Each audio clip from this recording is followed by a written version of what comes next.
Bueno, muy buenos días.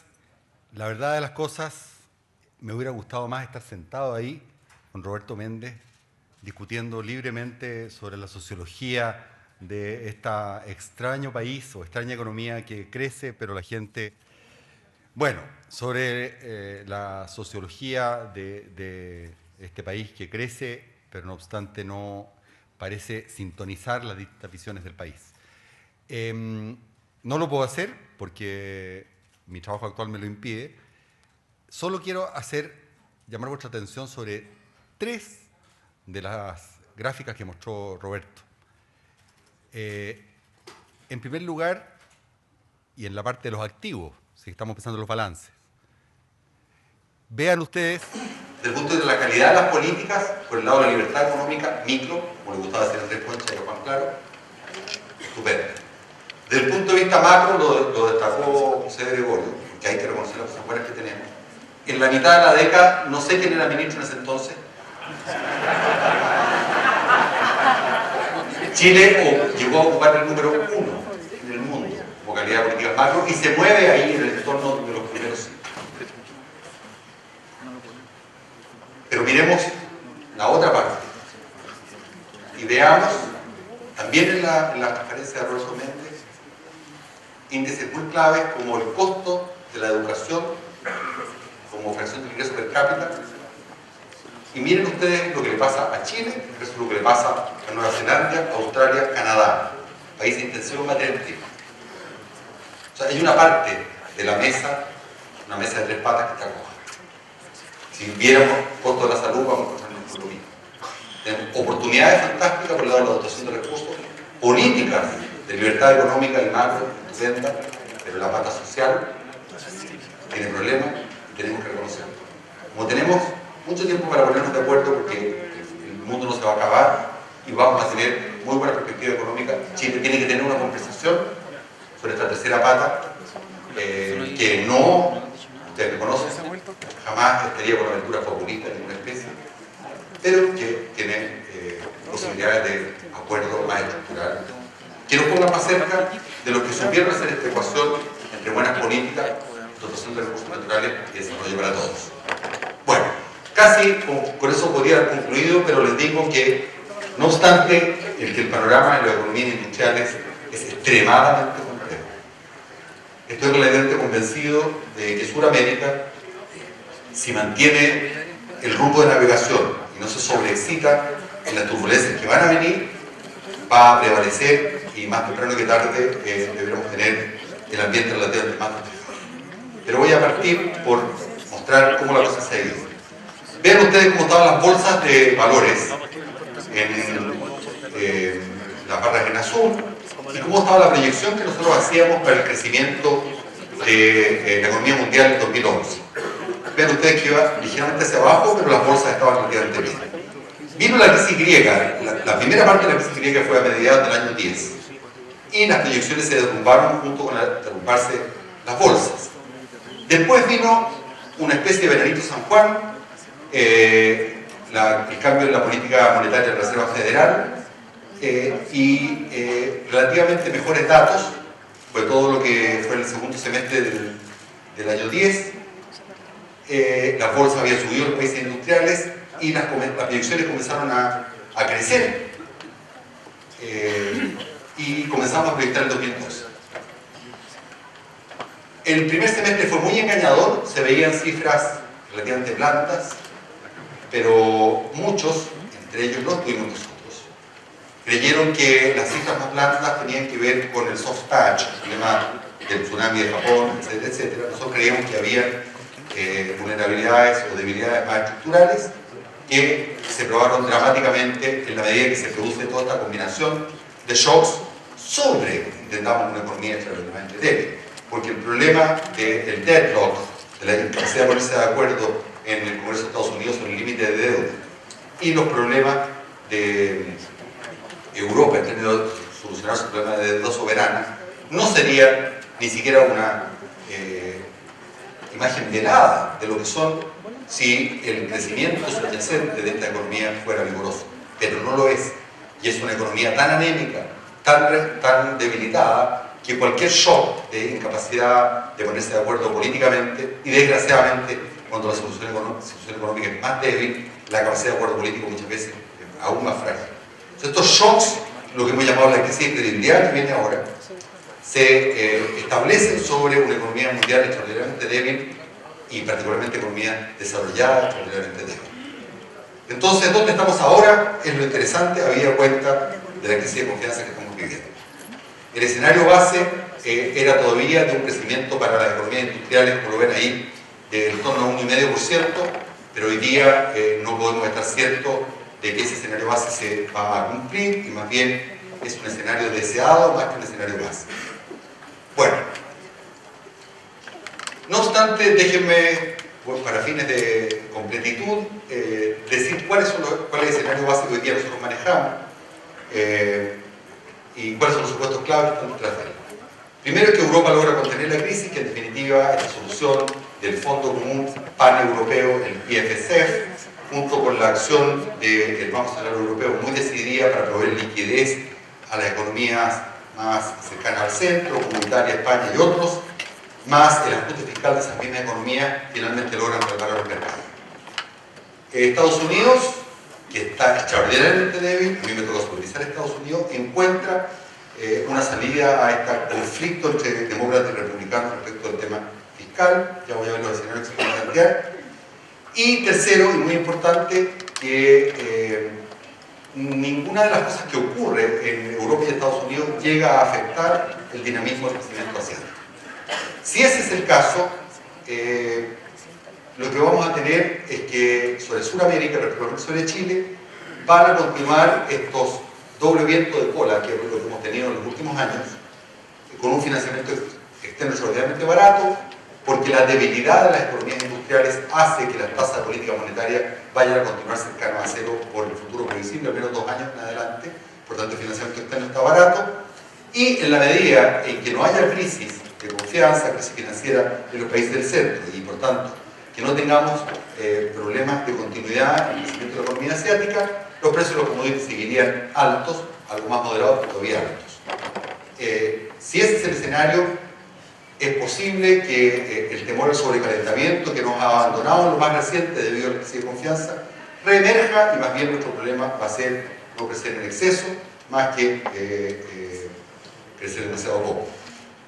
Obviamente, ustedes ven que los supuestos claves que he descrito para este escenario base son supuestos relativamente heroicos o difíciles que se cumplan todos aquellos. En cualquier caso, incluso en el escenario base, es muy difícil que las economías industriales levanten cabeza con rapidez. Esto es conteniendo la crisis de confianza, eliminando el problema del contagio de los spreads soberanos de país a país. La economía subyacente que está detrás de Europa y Estados Unidos es extraordinariamente débil. Déjenme darles una cierta idea de por qué en Estados Unidos en particular está tan débil la economía. Ahí lo que ustedes tienen, además de la tasa de desempleos, es el índice de precio de las viviendas. El índice de precio de las viviendas es un elemento central en la economía americana. La economía americana es para todos los fines prácticos una economía cerrada. Lo que comercia es marginal respecto al tejido.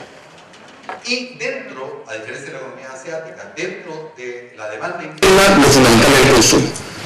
Y el consumo depende de la expectativa de los hogares. Y la expectativa de los hogares depende de su riqueza. Y el 80% de los hogares, su riqueza depende casi exclusivamente de la vivienda. Por tanto, en la medida en que no cortemos este círculo vicioso de caída de precios de vivienda, consumidores asustados que comienzan a tratar de ahorrar para financiar su vejez, y por tanto al ahorrar no consumen, dado que el 70% de la varianza del crecimiento en Estados Unidos lo explica el consumo, Estados Unidos no tiene cómo salir. Más peligro fiscal menos, al final si los consumidores no se reviven, es muy difícil que Estados Unidos comience a crecer más rápidamente.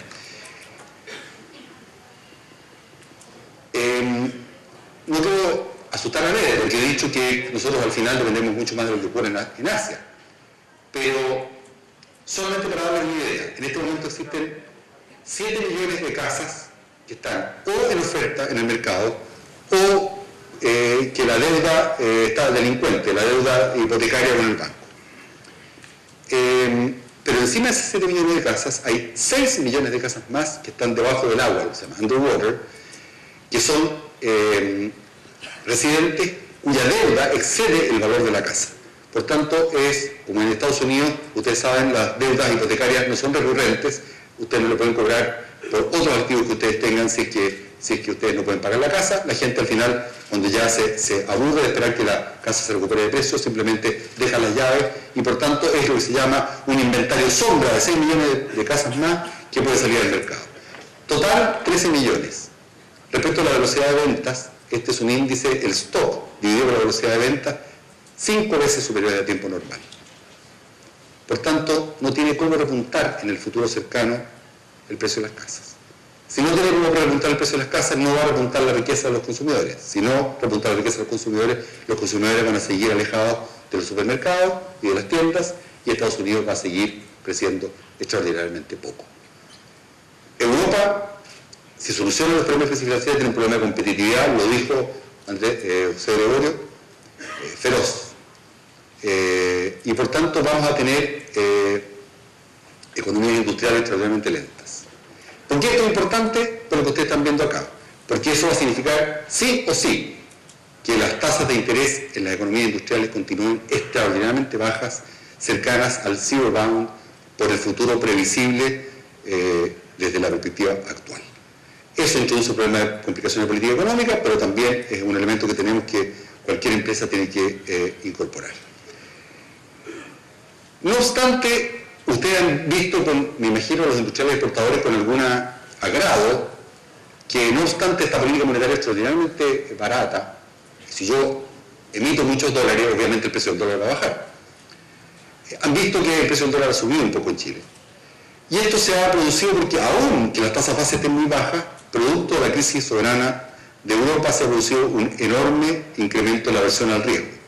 No a los niveles de Lehman, como ven ustedes atrás, pero eso hace que obviamente los portafolios mundiales se retiren de los activos más riesgosos, que incluyen los de la economía emergente, a los activos que son considerados relativamente más seguros, que en la última episodio de crisis han sido solo considerados la deuda japonesa y la deuda americana. No deja de ser un punto paradojal, pero los aburriría si les dijera por qué es considerado por los inversionistas como el activo más seguro la deuda americana, que hoy día llega a 100% del producto, y la deuda japonesa, que llega a casi 200% del producto. Pero hay temas que son más complicados, básicamente tienen que ver con quiénes son los que tienen esa deuda, que hacen que esos sean todavía considerados los activos más seguros. Aún a pesar de este malaise en el mundo industrial, las proyecciones de mercado de futuro para las materias primas dicen lo que les estaba diciendo un rato atrás, que es que se prevé que se mantengan altas, si bien es cierto, un poco debajo de los PICs, porque todavía los mercados no han internalizado la posibilidad, y en buena hora y con razón, de que la debilidad de las economías industriales arrastre a los gigantes asiáticos, que son los principales demandantes en el flujo, los que mueven la aguja de las materias primas. Por tanto, esto, que es un elemento central, va a ser un elemento que va a estar, sin duda alguna, junto con la credibilidad de las políticas macroeconómicas, donde Chile se destaca en el concierto suramericano, afirmando el crecimiento económico. Pero existen enormes riesgos, y ahora vamos a ver un poquito un escenario alternativo. Los riesgos a corto plazo son evidentemente que Europa no contiene la crisis, porque hay falta de acuerdo político y fatiga de ajuste en la periferia. Walter Munchau, un editorialista, columnista del Financial Times, escribía hace 2 días atrás una estupenda columna que yo creo que refleja muy bien lo que pasa en Europa. Decía, cada uno de las conducciones económicas de los 17 países del euro actúa como si cada una de sus economías fuera una economía abierta y pequeña. Y cosa que es efectiva desde el punto de vista que son muy abiertas respecto a las otras, pero el conjunto de ellos, el conjunto de Europa, es una economía cerrada y grande. Y ustedes lo reconocen, porque aquí somos expertos en combatir tormentas. ¿Qué es lo que hay que hacer en una economía abierta y pequeña? Cuando tiene una crisis, que fue lo que hizo Hernán Vigi por ahí por el año 86, que es básicamente una política fiscal contractiva para dar credibilidad a los mercados y una política monetaria expansiva que lleve consigo mayor liquidez, una depreciación del tipo de cambio y, por tanto, lo que saca a la economía de su estancamiento son las exportaciones. Pero eso vale para uno, pero no puede valer para todos a la vez, habida cuenta que se exportan unos con otros. Entonces hay una falacia de composición aquí, un problema de no entender cómo se maneja la macro. Entonces todos apretan fiscalmente, los que tienen espacio fiscal, como son los alemanes, los holandeses, están aterrorizados y también apretan. Entonces si todos y cada uno de ellos aprieta fiscalmente y son una economía cerrada, evidentemente que eso no lleva a ninguna parte. En segundo lugar, si los que tienen más espacio fiscal, pensemos en una economía cerrada, no ayudan a los que tienen menos espacio fiscal, la ley de los promedios actúa por el más bajo. O sea, el que menos credibilidad fiscal tiene es el que da la norma de cuáles son los grados de maniobra a los que tienen más credibilidad fiscal. Por tanto, ajustamos hacia abajo y todos vamos hacia abajo. Los problemas de poner de acuerdo a los 17 son enormes, gigantes. Tenemos mucha esperanza de la reunión de los ministros este fin de semana y la reunión de Cannes de los líderes del G20 dentro de pronto, pero yo creo que todavía, como por lo menos lo dijo la propia Angela Merkel, todavía falta para que tengan una solución comprensiva. Que es muy difícil, habida cuenta que en el fondo algunos tienen que poner fondos por otros, pero tienen que tener a cambio algún sistema nuevo que le dé garantía que esos fondos van a ser pagados y que no se van a repetir estos excesos en el futuro. Pero eso requiere cambios radicales en la forma de entender la gobernabilidad europea y por tanto es muy problemático. Por tanto, las posibilidades de que Europa siga teniendo estallidos de cuando en cuando existen. Lo que me hace estar optimista es que cada día es más obvio que si yo no detengo la crisis de tiempo me termina pescando a mí por más fuerte que yo sea. Y como no lo sabemos acá, acuérdense de las cosas que tuvimos que hacer, nos pusimos de acuerdo transversalmente el año 2001 para que todo el espectro político ayudara a la política de balance estructural y pudimos salir de un momento que se nos caía Argentina, Perú, se nos caía en todo Brasil. Nosotros sabemos cómo salir de estas cosas, pero la política en este caso no está ayudando. No obstante, ya ven ustedes que las agencias clasificadoras de riesgo le pusieron una nota de cautela a Francia, que es el segundo más grande, porque dada la deuda de Francia y dadas las contingencias fiscales enormes que tiene el Estado francés por los bancos franceses que están llenos de activos tóxicos, podría ser que la sustentabilidad de la deuda francesa esté en cuestión. Por tanto, lo que partió como un elemento meramente de Grecia, que es una economía del tamaño de la economía chilena, incluso más chica, en el concierto europeo, que son 16 trillones de dólares, es nada. Pero la demora por la falta, y eso que valga también para nuestros procesos propios, por no saber darle relato y proceso, y demorar, y demorar, y demorar, y esperar que solamente el que tuviera el problema lo ajustara por sí solo, esto está llegando a las costas de Francia. Más temprano o más tarde, si esto no se ajusta, va a terminar llegando también a Alemania. Y creo que el liderazgo alemán está cada día más claro en eso. Y por eso creo que esto no va a llegar, la sangre no va a llegar al río. Pero desgraciadamente van a ir detrás de la curva y por tanto vamos a tener episodios de recurrente inestabilidad por algún tiempo. Me salto el fatiga de ajuste de la periferia porque ya es absolutamente preclaro que Grecia no sale por sí mismo y se está hablando de haircuts, de reducciones de deuda por cifras bastante importantes. El otro riesgo que tenemos en el corto plazo muy importante es el que Estados Unidos no se ponga de acuerdo y al final lo que termine ocurriendo es que consoliden fiscalmente muy rápidamente. Esto es que el Estado se contraiga y con estos consumidores aterrorizados, dado que es una economía cerrada, todos lo sabemos, curso básico de macroeconomía, si el consumo de las personas no está dinámico, el consumo del gobierno tampoco, la economía se va a caer. Y por tanto es un riesgo grande. En el mediano plazo, y esto es una presentación para América Latina, Chile es un poco distinto por lo que voy a comentar, hay el riesgo de que Europa no tenga crecimiento. Porque la verdad es que la posición del euro hoy día es súper competitiva para Alemania, pero no es muy competitiva para ninguno de los otros. Entonces tienen un problema de que caminan con la misma pierna, pero para algunos excesivamente rápida, para algunos excesivamente lenta. O sea, al final no se ponen de acuerdo. Me recuerdo como las carreras de pies atados que teníamos en el colegio. Y por tanto, por ejemplo, para Italia, el problema de competitividad es dramático. Para Grecia no se diga. Y por tanto va a ser muy difícil lograr ahora los acuerdos políticos dentro de los países para reformas estructurales que les den competitividad en un esquema de tipo de cambio único a distintos países que no son competitivos en la actualidad.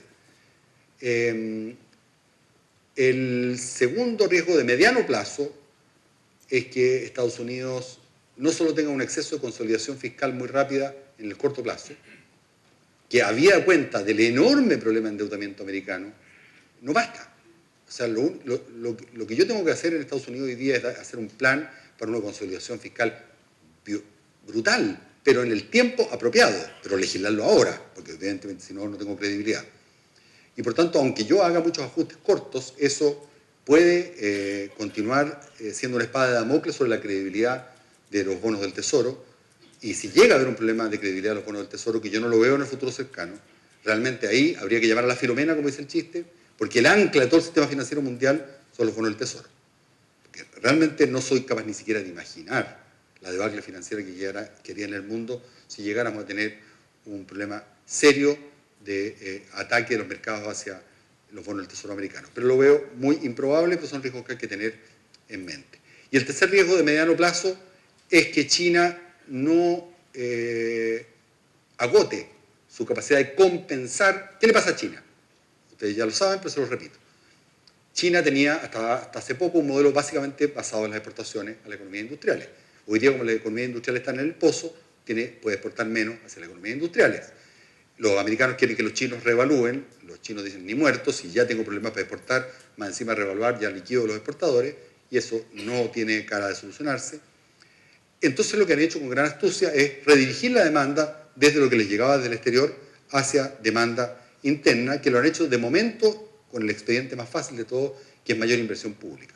Puede haber un problema de cantidad de trenes bala y puentes que se construyen, que generan mucho empleo mientras se construyen, pero después no hay nadie que los use. Y eso vivimos un poco en Tailandia, en otras partes de la crisis asiática. Y ese sí sería pesado para Chile. Ese sí sería pesado para Chile, pero como les voy a decir un rato más, esto no lo veo en el futuro cercano tampoco. ¿Qué les estoy tratando de mostrar? Que todo lo ilustra el cuadro. Que vamos a vivir un mundo turbulento, para lo que necesitamos tener un timón muy firme, pero tal como se ve ese barquito, el barquito está bien estivado, está con las velas en alza, y si somos capaces de ponernos de acuerdo, no debiéramos tener mayores problemas. Bueno, siguiendo con el mundo, lo que estamos tratando, a través de los distintos planteos que hemos hecho, es que haya un círculo virtuoso, que finalmente los europeos se pongan de acuerdo con un IFSF que tenga la entidad y la flexibilidad suficiente para poder tranquilizar a los mercados respecto del riesgo de la deuda soberana. Eso mejoraría la base inversionista, caería la premia por riesgo, bajaría las tasas de interés, apuntalaría el crecimiento y eso a su vez refuerza el que, como ustedes saben, con mayor crecimiento los problemas de sustentabilidad de la deuda se hacen menores. Pero lo que está ocurriendo en la práctica es exactamente lo contrario. Hay mayor volatilidad, eso hace que los inversionistas se alejen todavía más de los activos riesgosos, las autoridades políticas no reaccionan suficientemente, suben las primas por riesgo, empeora el crecimiento y empeora la dinámica de la deuda, y estamos todavía en ese círculo un poco vicioso, pero como les digo, aquí hay una carrera entre lo rápido que va el mercado, descontando la posibilidad de una salida pactada y hacia arriba, y los líderes políticos que tratan de ponerse al día, pero hasta el momento no logran pillar al mercado.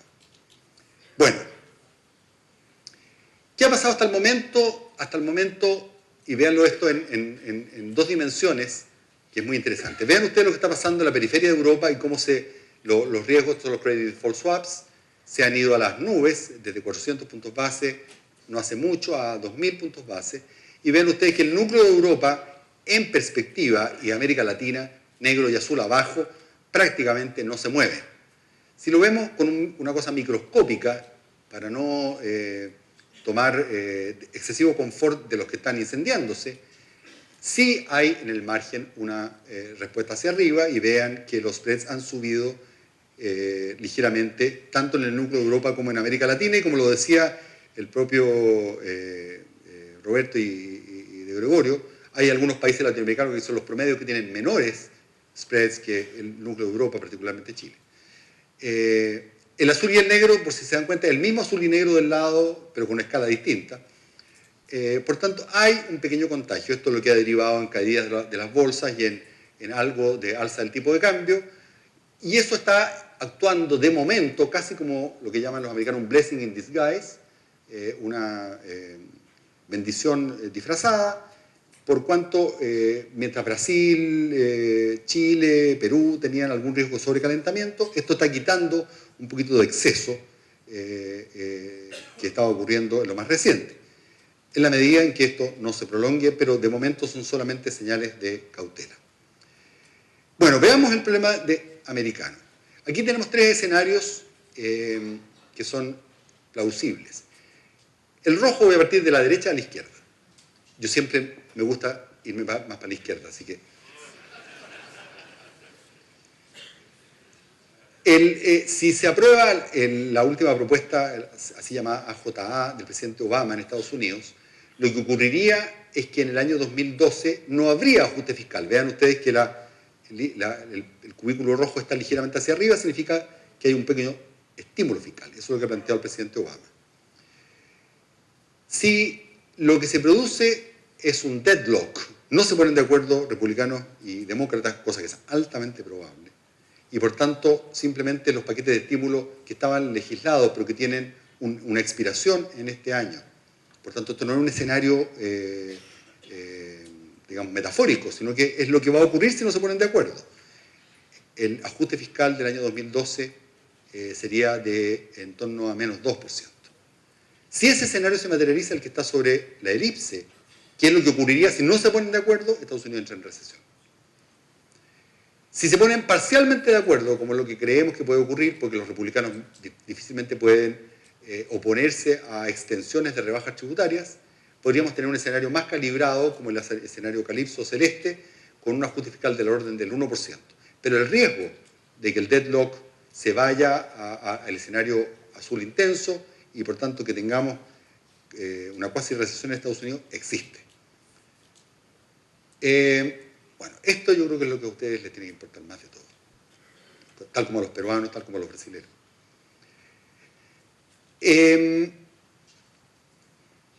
Contrariamente a lo que países como Australia, Nueva Zelanda o Chile padecen, que es que somos re malos para ahorrar. Y siempre entonces nosotros tenemos el problema de que cuando la economía se comienza a calentar y a dinamizar, tendemos a gastar más de lo que producimos y a tener grandes déficits en cuenta corriente, y es lo que nos ha producido dolores de cabeza en el pasado. Bueno, el problema de los chinos es exactamente a la inversa.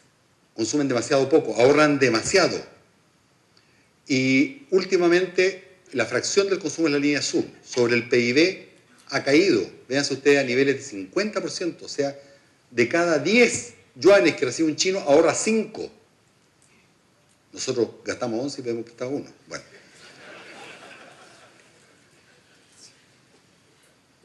Y por tanto, dado que hay menos consumo y dado que hay menos exportaciones, lo que ha hecho es que el sector público ha movilizado esta enorme cantidad de recursos financieros, aumentando la inversión hasta casi también 50 puntos del producto. Es muy difícil que haya inversión rentable. Ahí están los trenes bala y los puentes que no llevan a ninguna parte, que sea rentable cuando se invierte la mitad del producto. Es completamente un exceso de inversión. ¿Dónde está, por tanto, la salida? Y por eso les decía que aquí hay cuestiones optimistas. ¿Por qué? Y eso ya lo están haciendo los líderes chinos. Esa es la tremenda ventaja del trabajo que actualmente tengo, que uno dispone de una set de información realmente demasiado espectacular y a veces uno no sabe cómo procesarla. Pero sí ya sabemos que están haciendo las medidas precautorias de esto, por eso estoy optimista. Básicamente los chinos ahorran mucho porque no tienen protección social de ninguna especie. O sea, si un chino se enferma está bastante liquidado, si un chino llega viejo no tiene protección social. Entonces ahorran las familias ahorran, son sociedades más igualitarias, para protegerse contra la incertidumbre, que nadie se la paga, o la vejez, que tampoco nadie se la paga. No cuesta demasiado establecer sistemas de seguridad social para que las personas se sientan con menos riesgo y consuman más. Y eso es lo que están haciendo exactamente los chinos. Y el espacio, si ustedes piensan que en Estados Unidos el consumo es 75% del PIB, vean ustedes, cuando están con consumos del 50%, métale 5 puntos. Bueno, 5 puntos chinos son como 17 Chiles. Entonces, es mucha plata que todavía potencialmente se puede movilizar para sustituir lo que le va a faltar a China si es que, como creemos, las economías industriales siguen frías. No sé si les estoy logrando hacer este esquema de vasos comunicantes. Economías industriales frías pueden contaminar a China. Si contaminan a China, eso contamina a Chile. Si las economías industriales frías, que van a continuar frías, le significan menos exportaciones de China, pero China es capaz, ya no sobre la base del expediente más fácil, que es inversión, sino que esta vez de consumo, que es más duradero, de desahogar las posibilidades potenciales de consumidores chinos, que esta clase media que está emergente, según Roberto Méndez, solo el cielo es el límite y ellos pueden tener un crecimiento autosostenido de una economía gigante, más cerrada, por mucho tiempo más. Si eso así ocurre, nosotros podemos mirar en las noticias, poniéndonos las pantuflas y tomando una cerveza o una Coca-Cola, según lo que les guste, los dramas de las economías del norte, porque a nosotros no nos van a tocar. A ver, esto desde el punto de vista más de economía simple, porque obviamente, y ustedes son personas que les gusta mirar el mundo, obviamente los problemas geopolíticos de si los chinos son exitosos y movilizan consumo, y por tanto dependen menos de Estados Unidos y Europa, y Europa y Estados Unidos continúan esta crisis de liderazgo en que no salen, siguen fríos, de aquí a 2, 3 años el conflicto geopolítico entre el mundo emergente y el mundo industrial va a ser brutal, completamente brutal, y por tanto el proteccionismo puede aparecer. Para quienes exportamos commodities, aranceles al cobre, aranceles al salmón, no quiero ser cínico, porque esto puede derivar también en conflictos de otro tipo, incluso conflictos, ¿cierto?, con características más violentas. Pero yo veo en general a Sudamérica, a los países que hacen bien sus políticas y que tienen en este caso, bendición de ser intensivo en materias primas, relativamente bien posicionados. Y por eso creo que más temprano o más tarde los capitales internacionales se van a dar cuenta que nosotros tenemos una fuente de resiliencia que es especial, y más bien el problema es que nos quieran demasiado, sobre todo los que estén preocupados por el dólar, más que nos quieran poco. Pero bueno, Chile tiene un buen sistema para absorber estos shocks tanto negativos como positivos. Pero este es el quid del asunto, recuérdense de esto. ¿Va o no China a ser capaz de voltear la línea azul? Si lo logra, solo el cielo es el límite y nosotros podemos trabajar tranquilos por bastante tiempo por delante. Tenemos que solucionar algunos problemas domésticos, pero sobre eso habló Roberto Méndez y no me voy a meter. Bueno, yo le digo, estos son accidentes en el camino, pero los accidentes pueden ser pesaditos, como lo que ocurrió la otra vez en la carretera. Si realmente tenemos el escenario alternativo, la economía avanzada, en vez de crecer 1,5, se pueden caer 1,5, tener un double dip pesado. Así que tenemos una escalada de las turbulencias en Europa. ¿Por qué es muy complicado el problema de Europa? No solo porque, digamos, de Grecia se pasa a Portugal, de Portugal a España, de España a Italia, eventualmente a Francia. Y estas son las cosas que uno sabe estando donde está. Si el core Europe se ve complicado, el sistema financiero americano también está complicado. Tiene mucha exposición a Europa. Y por tanto ahí podemos tener no lo mismo que Lehman Brothers. Si alguna vez, en fin, no tengo tiempo ahora para explicar la diferencia, pero esto tiene mucho más que ver con una especie de final de sinfonía de Beethoven, en que todo como que se está terminando, ya todos sabemos que hay activos tóxicos, sabemos cómo reaccionar, no hay nada que no pudiéramos prever. Lo de Lehman fue un mazazo en la cabeza, los mercados se paralizaron de un día a otro y el mundo se cayó simultáneamente. Esto no es Lehman, esto es crisis con contagio, pero tiempo para reaccionar. Desde el punto de vista nuestro, obviamente para los que están en el centro de los activos tóxicos, Europa, Estados Unidos, es mucho más problemático. Esto puede, por tanto, derivar en una caída significativa de las economías industriales hasta cerca de un 1,5%. Y vean ustedes la parte derecha, con escenarios relativamente plausibles de un cierto decoupling o desacoplamiento de China, lo que tendríamos en ese escenario, que no lo vemos desde décadas, de una caída de un 1,5% en toda la economía avanzada, 30 trillones de dólares, o 32 trillones de dólares, es una caída relativamente moderada del precio del petróleo y los precios de los bienes no petroleros. 15%, si hoy día el cobre está a $3.30, saquen ustedes las cuentas, no llegamos, a mí que me tocó ser ministro de Hacienda, veo que acaba de llegar, se llamará colega, sucesor. Yo sé que mi amigo Felipe tiene algunos problemas, como todos los ministros de Hacienda, el ministro de Hacienda que no tenga problemas es que está durmiendo, pero a mí me tocó el cobre con 60 centavos. A don Felipe, gran ministro, en un escenario muy re malo le puede tocar, digamos, $2.50. Pero eso es, pucha, ya me habrá gustado a mí. Ya. Por tanto, salvo que aquí realmente se produzca una total polarización del crédito a nivel transnacional, nosotros no vemos que realmente pudiéramos tener un escenario realmente pesado para las economías intensivas en commodity con buenos regímenes de política. Me voy apurando porque ya veo que llegó el ministro y ustedes tienen más interés en escucharlo a él. Entonces, como ven ustedes, el señor de la derecha se le comenzaron a cambiar los vientos. Primero tenía mucha entrada de capitales, tenía commodities muy altos, de repente le bajan los commodities, se le salen los capitales, después le vuelven a entrar. ¿Cómo manejarnos con este tema complicado? En el escenario base, América Latina y el Caribe sigue creciendo bien, 8,5, 4, eso para Chile equivale a un punto más que el promedio, pero podemos tener el escenario alternativo. En el escenario alternativo, había cuenta que estábamos un poquito sobrecreciendo. Vean ustedes cómo estaba el crecimiento del crédito, que estaba muy fuerte en varios países. Yo creo que habría que recortarle un punto y medio, dependiendo de los países al que estemos haciendo alusión. Si las cosas se manejan bien, y no tengo ninguna duda en la macro que las cosas se van a manejar bien, no sobreexcitándose en lo fiscal, con el Banco Central en una actitud proactiva, mirando sin precipitarse pero sin demorarse, no debiera, incluso en un escenario más malo, esta economía chilena caer debajo del 3%, lo que sería un récord histórico. Nunca esta economía con una recesión, estoy hablando del escenario alternativo, nunca, del verbo nunca, aunque nunca digan nunca, hemos tenido una recesión en los países del norte con Chile creciendo arriba del 3%. Nunca. Y eso va a durar muy poco, durará 3, 4, 6, 9 meses. Por tanto, calmitiza, el futuro es nuestro, si es que sabemos administrar bien esto, que más temprano que tarde se va a mejorar.